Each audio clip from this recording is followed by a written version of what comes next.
ہر چیز جو ہے نا درست طریقے پر ہونی چاہیے، ہر چیز۔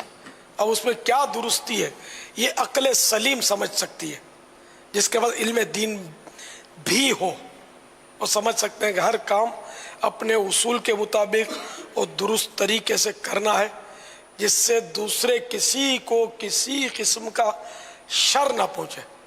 لیکن یہاں تو ہر کام میں لوگوں کو مطلب یہ نہیں کہ وہ ہے ہی نہیں، تمیز ہی نہیں ہے، سمجھتے نہیں ہر معاملے میں۔ اب جیسے کہ آدھی رات کو کسی کے گھر پہنچے تو وہ کئی گز پہلے سے وہ گاڑی کا بھونپو بجانا شروع کر دیں گے، ٹر ٹر پم پم پم۔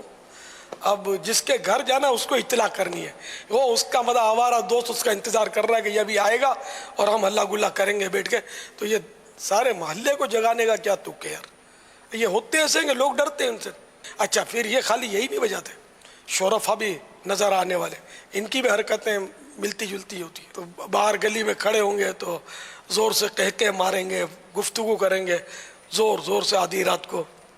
کسی کی بیچارے نے نیند کی گولیاں کھائی، ابھی بڑی مشکل سے آنکھ لگی اور اس کی نیند کا بیڑا پار ہو گیا۔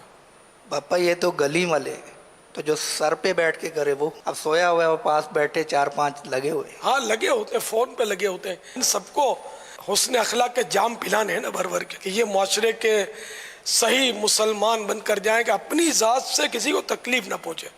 اپنے خود سوچنا ہے کہ یہ اگلا بیٹھا ہوا ہے، اب اس کے پاس میں فون پر بات کر رہا ہوں، اب یہ خدا جانے کس دھن میں بیٹھا ہے، کس سوچ میں بیٹھا ہے، اب میں زور زور سے باتیں کروں گا، اس کو تکلیف ہوگی یا راحت ہوگی، یہ اب مجھے سوچنا ہے فون پر جب بات کرنی ہے تو۔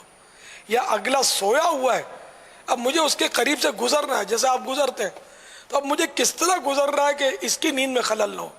تو اتنی تو عقل ہوتی ہے نا آدمی میں کہ اب وہ اپنے ٹانگیں الاڑتے ہوئے اور کپڑے لہراتے ہوئے اس کو مطلب کونچے لگاتے ہوئے ہم گزر رہے ہیں، اس کی بیچارے کی آنکھ کھل گئی یا بیٹھا ہے کسی خیال میں تو وہ یوں چپک کر یا کچھ بھی ہے کسی کو ایذا۔